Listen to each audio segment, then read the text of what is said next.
విజయవాడలో కుంకి ఏనుగులపై కర్ణాటక ఆంధ్రప్రదేశ్ ప్రభుత్వాల మధ్య కీలక ఒప్పందం జరిగింది.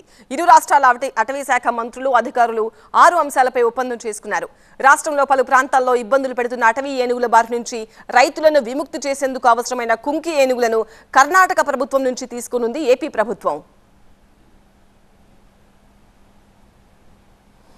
ఇంటర్ డిపెండెన్స్ ఉండాలి, పరస్పర సహకారం ఉండాలి. దీన్ని ఖచ్చితంగా ముందుకు తీసుకెళ్దామని చెప్పి ఆ రోజున సమస్యలన్నీ మేము దృష్టికి తీసుకెళ్ళినప్పుడు ముఖ్యంగా 6 అంశాల మీద చాలా కీలకమైన నిర్ణయాలు తీసుకున్నాం. ఒకటి, ఈ ఏనుగులు మొత్తం మన ఒకవైపు మన తమిళనాడు నుంచి, కర్ణాటక నుంచి, ఇటు కేరళ నుంచి మొత్తం ఇది ఎలిఫెంట్ కారిడార్. అది ఒకసారి తమిళనాడులో ఉన్న ఎలిఫెంట్స్ కూడా ఇక్కడికి వచ్చేస్తాయి. మనకున్నది కంటే కూడా వస్తున్న ఏనుగుల సంఖ్య ఎక్కువ.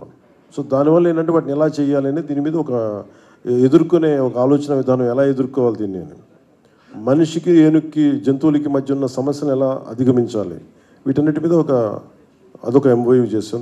అదొక అంశం. రెండవది, ఈ దీంట్లో వితిన్ ఫ్రేమ్వర్క్ ఏం పెట్టామంటే మావటీలకి కావటీలకి శిక్షణ మరియు సామర్థ్యాన్ని పెంపొందించడం. ఆంధ్రప్రదేశ్లో ఏనుగుల శిబిరాన్ని ఏర్పాటు చేసి వాటిని ఈ వైల్డ్ ఎలిఫెంట్స్ని టేమ్ చేసే మన ఎలిఫెంట్స్ని కుంకి ఏనుగులు అంటారు. అలాంటి కుంకి ఏనుగుల్ని కర్ణాటకలో ఎక్కువ ఉన్నాయి. ఆ కుంకి ఏనుగుల్ని ఈ దసరా తర్వాత, మీ అందరికీ తెలుసు, మైసూరు దసరా ఉత్సవాల తర్వాత చాలా కీలక పాత్ర పోషిస్తాయి అక్కడ ఏనుగులు. ఆ దసరా ఉత్సవాల తర్వాత కుంకి ఏనుగుల్ని కర్ణాటక నుండి ఇక్కడ తరలిస్తారు. అలాగే మానవ ఏనుగుల సంఘర్షణ తగ్గించడం కోసం ఈ కుంకి ఏనుగుల్ని మోహరింపు చేయడం, ఏనుగుల శిబిరాల సంరక్షణ, పోషకాహారం, వాటి ఆరోగ్యం వంటి విషయాల్లో ఈ నాలెడ్జ్ ట్రాన్స్ఫర్ని అందించడం, అటవీ నిర్వహణలో నాలెడ్జ్ ట్రాన్స్ఫర్ అందించడం మరియు ఈ ఇనిషియేటివ్స్ ఎలక్ట్రానిక్ పద్ధతులని పంచుకోవడం, టెక్నాలజీ ట్రాన్స్ఫర్. అలాగే అంతర్రాష్ట్ర సమన్వయం, ముఖ్యంగా ఇంటర్ స్టేట్ కోఆర్డినేషన్తో ఎర్రచందనం, వారికేమో మనకి ఎర్రచందనం సమస్య ఉంటే వాళ్ళకి మీకు శ్రీగంధం సమస్య వాళ్ళకు ఉంది.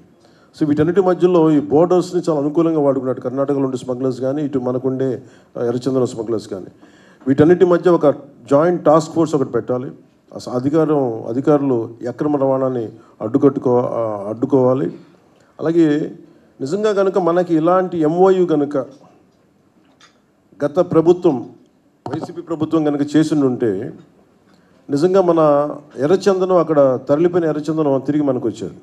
సో ఇలాంటి ఎంఓయూని దీనివల్ల జరిగేది ఏంటంటే, ఉదాహరణకి మన వస్తువు అక్కడికి వెళ్ళినా కానీ, మన సంపద అక్కడికి వెళ్ళినా కానీ ఈ ఎంఓయూ ప్రకారం తిరిగి ఇక్కడికి వచ్చే పరిస్థితి ఉంటుంది.